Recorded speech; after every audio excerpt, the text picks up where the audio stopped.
یہ بات ہے قرآن کی،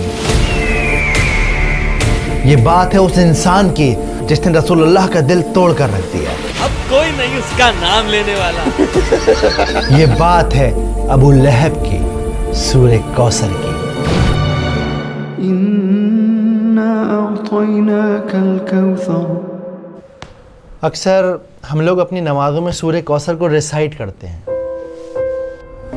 پر افسوس ہم میں سے کتنے ہیں جو اس کا مطلب جانتے ہیں؟ کیا ہے کوثر؟ کیوں اللہ تعالیٰ نے اسے نازل کیا؟ کیا تم نے سنا طلحہ؟ ہاں، اللہ کے نبی نے ہمیں وہ راز بتایا کوثر کا۔ سبحان اللہ۔ اور سب سے ضروری بات، سورہ کوثر کا آج ہماری زندگی میں کیا ریلیونس ہے، جانیں گے اس ویڈیو میں۔ بسم اللہ الرحمن الرحیم۔ إنا أعطيناك الكوثر فصل لربك وانحر إن شانئك هو الأبتر۔ سورہ کوثر قرآن کی سب سے چھوٹی سورت ہے۔ قرآن کی بہت ساری خوبصورت باتوں میں سے خوبصورت بات یہ ہے کہ ہر آیت کے پیچھے، ہر سورت کے نازل ہونے کے پیچھے ایک کہانی ہے، ایک سچی کہانی، اور ایسا ہی ایک دل دہلا دینے والا، دل کو چیر کر رکھ دینے والا واقعہ ہے سورہ کوثر کے نازل ہونے کے پیچھے۔ پہلے اسے سمجھتے ہیں۔ مکہ کی وہ دوپہر خاموش تھی، لوگ اپنے اپنے گھروں میں آرام کر رہے تھے، مگر اللہ کے نبی خاموش بیٹھے تھے۔ اندر سے دبی دبی سسکیوں کی آوازیں مٹی کی دیواروں سے ٹکرا کر واپس آ رہی تھیں۔ ان کے بیٹے عبداللہ اللہ کو پیارے ہو گئے تھے۔ وہ ننھا سا جسم جو کل تک ان کے سینے سے لگ کر سانس لیتا تھا، اب مٹی کی گود سے ٹیک لگائے ایک آدمی کھڑا تھا۔ مجھے بھی بتاؤ ابو لہب، کیا معاملہ ہے؟ صبر رکھو با، صبر۔ یہ آدمی اور کوئی نہیں بلکہ رسول اللہ کا چچا تھا۔ اندر سے آتی ہر سسکی اس کے چہرے کی مسکان بن رہی تھی۔ اور پھر وہ خوشی سے چلایا، بطیرہ محمد، بطیرہ محمد۔ ختم ہو گیا محمد کا بیٹا، ٹوٹ گیا محمد کی نسل کا سلسلہ۔ اس کی آواز نے نبی کا دل چیر کر رکھ دیا۔ غلاموں کو اس نے کھجوریں بانٹیں، اپنے دوستوں کے ساتھ کہے لگا، تم نے سنا میری جان، میرے بھتیجے کی جڑ کٹ گئی، اب کوئی نہیں اس کا نام لینے والا۔ اس کی ہنسی، اس کے الفاظ ہوا میں سانپ بن کر تیر رہے تھے، مگر اللہ نے اپنے نبی کو اکیلا نہیں چھوڑا، انہیں ایک تحفہ دیا۔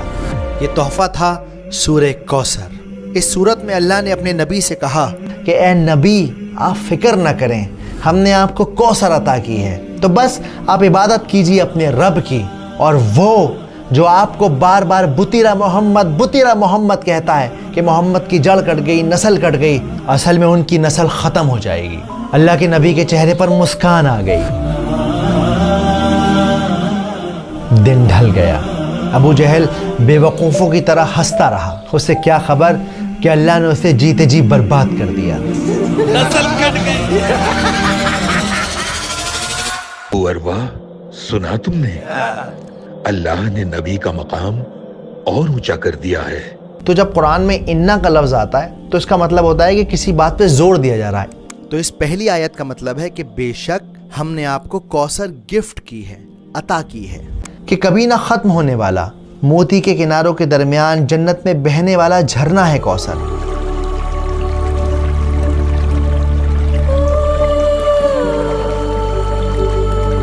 جس کا پانی برف سے ٹھنڈا ہے، جس کا پانی شہد سے میٹھا ہے، اور جس کا پانی دودھ سے زیادہ سفید ہے، وہ ہے کوثر۔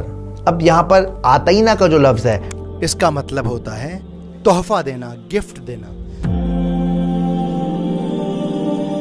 کوثر جنت کا جھرنا تو ہے، اس کے علاوہ اور کیا تحفے دیے ہیں اللہ نے؟ اللہ سبحانہ و تعالیٰ نے ہمارے نبی کو قرآن دیا ہے، جو ہمیشہ رہنے والا ہے اور آج بھی ہمارے ساتھ اور ہمیشہ رہے گا۔ سب سے بڑا تحفہ یہ ہے اللہ نے اپنے نبی کا نام تا قیامت زندہ رکھا ہے، اپنے نام کے ساتھ جوڑ دیا ہے نبی کا نام۔ واقعی سبحان اللہ۔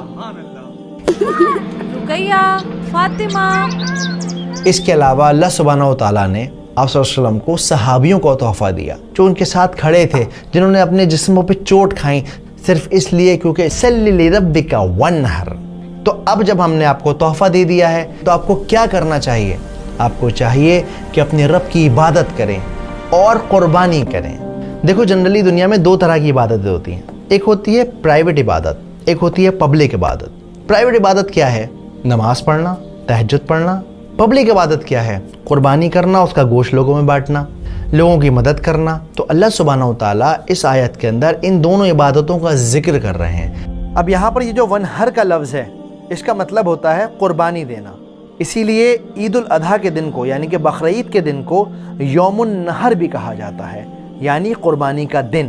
تو فصل لربک ونحر، عبادت کیجئے اور قربانی کیجئے۔ اور تیسری آیت ہے ان شانیک هو الابتر۔ اسکالر کہتے ہیں کہ جو شانیہ کا جو لفظ ہے، شانیہ اس کا مطلب ہوتا ہے دشمنی، لیکن ایسی دشمنی کہ انسان اس کے اندر اپنی عقل کھو دے، اس کا دماغ کام کرنا بند کر جائے۔ اب آپ نوٹ کریے، اللہ کے رسول کے گھر میں ایک انتقال ہو گیا ہے، لیکن یہ ابو لہب یہ مذاق اڑا رہا ہے، مٹھائیاں بانٹ رہا ہے، اس کی عقل نے کام کرنا بالکل بند کر دیا۔ ایک انسان کی جو بیسک ہیومینٹی ہوتی ہے وہ اس کی عقل کام نہیں کر رہی۔ اس کی آج کے دور میں مثال ہے جو اسرائیل کر رہا ہے، چھوٹے چھوٹے بچوں کو مارنا، بوڑھوں کو مارنا، لوگ کھانا لینے آ رہے ہیں انہیں ختم کر دینا۔